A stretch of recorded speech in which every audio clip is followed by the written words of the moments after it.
எல்லாரும் சும்மா இருக்கையில் இந்த வீடியோவில் என்ன பார்த்துட்ருக்கோன்னு பார்த்தீங்கன்னா என் தம்பி மகளுக்கு வந்து பிறந்தநாள் சொல்லிட்டு அன்றைக்கி வந்து திருச்செந்தூர் போனேன்னு வீடியோ போட்டிருப்பேன். அந்த பிறந்தநாள் வீடியோவை பார்க்காதவளுக்கு தொட்டமுக்கி பார்க்குற மாதிரி தரம் வேணுங்கிறவங்க பார்த்துக்கோங்க. இது வந்து புதன்கிழமை காலையில். அடுத்து வந்து பார்த்திங்கன்னா இன்றைக்கி வந்து மொட்டை போட்டு காது குத்துறது பார்த்துக்கோங்க. அதுக்கு வந்து எல்லாருமே வந்து எங்கள் வீட்டு சைடு எல்லாருமே வந்து பார்த்திங்கன்னா உள்ளூர் தான், யாருமே அசலூர்லாம் கிடையாதான்.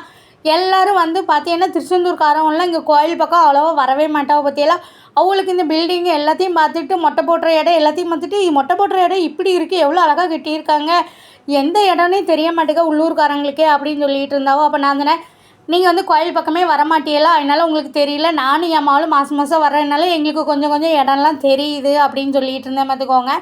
அப்போ வந்து என் தங்கச்சி கேட்டால், இக்கா நீங்கள் இங்கெல்லாம் வருவீங்களாண்ணா? இங்கெல்லாம் வரமாட்டேன், ஆனால் சில டைமில் இப்படி சுற்றி கிற்றி போகிறதுக்கெல்லாம் விடுவாங்களா, அப்போ நான் இங்கெல்லாம் வந்து பார்த்துருக்கேன் பார்த்துக்கோ, அதனால் எனக்கு ஓரளவு இடம் புரியும் அப்படின்னேன்.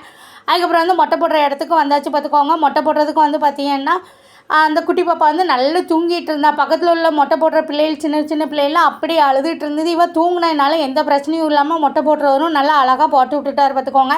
இதுக்குமே நிறைய ரூல்ஸ் எல்லாம் வச்சுருக்காங்களாம். என்னென்னா பாப்பா வந்து ஃபோட்டோ பிடிச்சி என்னமோ அங்கே கொடுத்து காட்டி டோக்கன்லாம் வாங்கணுமா, அதுக்கப்புறம் தான் அவங்க வந்து மொட்டை போடுவாங்களாம் அப்படின்ட்டு இருந்தாங்க பார்த்துக்கோங்க. சரின்னு சொல்லிட்டு அதனால மொட்டை போட்டு முடித்தோடனே அவளை தூக்கிட்டு போய் அவள் மொட்டை போட்டு முடிக்கவுமே என் தம்பிமா வந்து முழிச்சிட்டா பார்த்துக்கோங்க. அவளை தூக்கிட்டு போய் அப்புறம் குளிப்பாட்டிட்டு வந்தாங்க. நாங்கள் வந்து அதுக்குள்ளே காது குத்துற இடம் எங்கே இருக்குதுன்னு கேட்டு விசாரித்து அங்கே போய் உட்காந்துட்டோம். இதுக்கு பக்கத்துலேயே தான் சைடில் தான் இருக்குது பார்த்துக்கோங்க.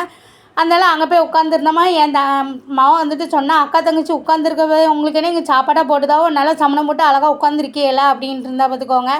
அதுக்கப்புறம் நாங்கள் உட்காந்து முடிச்சோடனே எங்கள் அண்ணன் தம்பி எல்லாம் வந்தாலும் அப்பா எல்லோரும் வந்தாலும். அடுத்து என் தம்பி வந்து சொன்னால், எக்கா டூர் போமா, அப்போ நான் மாவனை கொன்னே போடுவேன், நேற்று நைட்டு நீ போட்ட டூரே போதும் போகல அப்படின்ட்டேன். சப்ஸ்கிரைப் பண்ணுங்க மக்களே.